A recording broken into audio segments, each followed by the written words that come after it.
Okay guys, welcome to the first video of the Review With Me series, in which I will attempt questions and then you can do the question first and then watch the rest of the video so you can review along with this video. Okay, so today we'll be talking about compound interest, which is one of the more difficult subtopic in topic 1, which is number and algebra. And compound interest is listed under 1.4, which if you refer to your formula booklet, you'll find the following formula, which is shown on the screen. So future value equals to present value times 1 plus r over 100 times k to the power of k. And you can find this in your formula booklet. And I actually recommend you to do so just to be more familiar with where things are in your formula booklet. And the question we'll be attempting today is this one.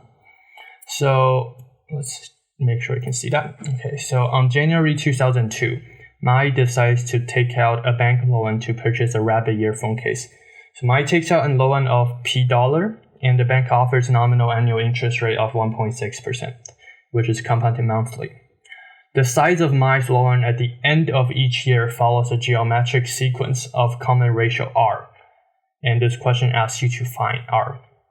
Okay, so if you have no idea what's geometric sequence, you can watch my other video on a breakdown of the geometric sequence. I'll link you can probably click this link that I will put on after I make the video on the right top of your video to watch the geometric sequence one.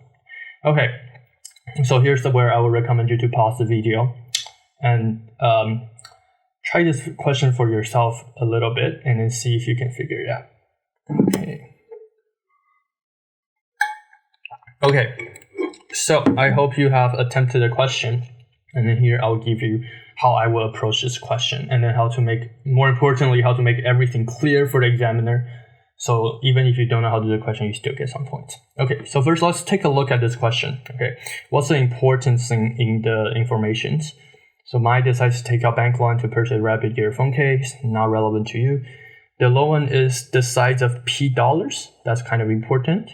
The bank offers nominal annual interest rate, a bunch of words that I don't really know what it means, of 1.6%, the number I do know. And it is compounded monthly. That tells us we have to use this compound interest formula, right? That tells us we have to use that compound interest formula. Okay, and then we know that Mai's loan at the end of each year follows a geometric sequence of common ratio R. Find R. Okay, this looks pretty suspicious. How do we get to the beautiful u1 times r to the n-1 from this, right? That doesn't make any sense. Well, worries not. Let's first look at what we can do, okay? So let's take a look at everything in the formula. A review of your formula. So you have the future value equals to your present value times 1 plus r over 100k, to the power of kn. Okay, first trap is this r the r we're looking for? It's not, because as your formula booklet stated, this is a nominal interest value, right? I will explain what that is later, but let's take a look first. So first in your formula booklet, we can figure out PV is your present value.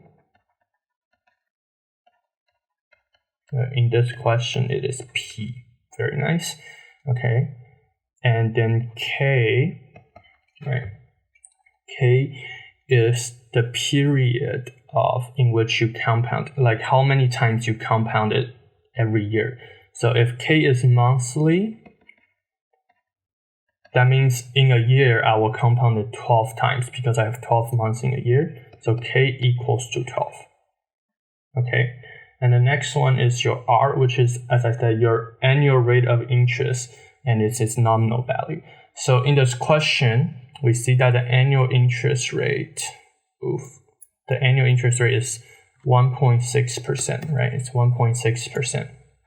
Okay, so that means my nominal value is 1.6. I take out the percentage because it's a nominal value. R equals to 1.6. And then n is my number of years. Right, so this is unknown for now. Okay, now if we plug it all back into our formula, right? Then we should get future value equals to P times to 1 plus my R 1.6 over 100 times my K, which is 12 to the power of 12, and because I don't know that. Okay, now, N is the number of years, and then in the question, it was mentioned that at the end of each year,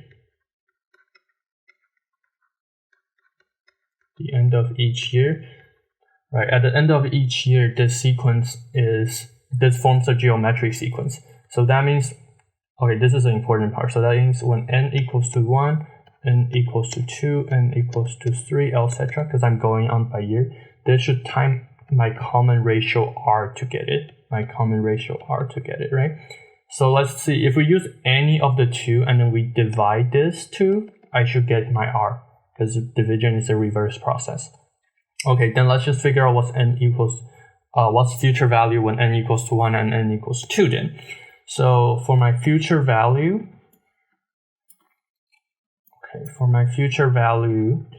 when N equals to 1, right, I get P times 1 plus 1.6 over 1200 to the power of 12 times 1. And for my future value N equals 2, I get P equals 1 plus 1.6 over 1200, and this is 12 times 2, right? Okay. So, as I mentioned above, this times R to get future value 1 times R to get future value 2. So if I do future value N equals to 2 over future value N equals to 1, that should equal to R, right? And that equals to P times 1 plus 1.6 to the power of 1200 to the power of 24, 12 times 4, over P to the 1, P times to 1 plus 1.6 over 1200 times 12. You can't really see that. Let's move it up. Okay, so how do I simplify this? This looks very scary, right? Of course it does. But clearly P cancel out at first, right? And then inside the bracket, it's the same, right?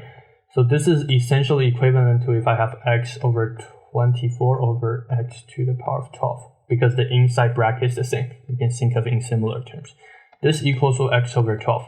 Right? This is also covered in the exponent rules and logarithm rules, which I will also put the video link there, even though I haven't made it yet, but it will be there. Okay. So if this is x to the power of 12, now x is the bracket, so I get 1 plus 1.6 over 1200 to the power of 12. This is my R. Okay, this is my R. All right. So if this is a calculator question, I would recommend you should put this into your graphing calculator and get an answer with 3 significant digits, which I did, and it should be 1.0102. Yeah, this is what you should get for your R. Okay, if you put it, your calculator should give you something like 1.0161, and I round the 6 to get the 2. Okay, so this is the answer for the first part of the question. Okay, now there is a second part of the question, unfortunately, which I did something stupid and now I have to drag. So this is kind of awkward. I'll fix that next time. Okay, so the bank will demand MI to pay back. Unfortunately, very sad. Once the loan doubles in size. So find during which year MI will have to pay back. Right? Not very happy with this question, but we have to do it. Yeah, I understand you. Okay, I recommend you pause here and then figure the answer out first. Okay, so let me take this. All right. Okay, so what am I looking for? The question says the loan double in size. So I'm essentially trying to find when will my P becomes 2P, right? I'm figuring out where my P will become 2P. Okay, so if my P becomes 2P, that means my FV, so I'm figuring out when FV will equals to 2P, right? That's when my loan doubles in size. So basically I can get this equation, 2P equals to whatever I had before from the previous question, P to the 1 plus 1.6 over 1200, right? So this is the way I do it, but you can also, if you really want to use the previous question, you can also figure it out using geometric sequence. If you do, put it in the comments, and to show off to everyone, that's pretty cool. Okay, well that was very nerdy. Okay, so let's see what can we do to this equation, right? This is the one we care. Well, I can divide off the p because I know p does not equal to 0. The low end cannot be 0, right? So I can divide. So this becomes 2 equals to 1 plus 1.6 over 1200 to the 12n. Good. Okay, now this part is where a lot of people struggle because the variable I want to solve is an exponent. And you just have to remember that if your variable is in an exponent, the way for you to get it down is by using logarithm. So you can use the log of anything, but here, since this number is 2, we'll use log 2. So if we apply log 2 on both sides, just like we plug something on both, the equation still equals. If I do log 2 on both sides, the equation should still equal. So log 2 of 2 equals to log 1 plus 1.6 times 1200 to the power of 12n. So this is inside the log bracket. Okay.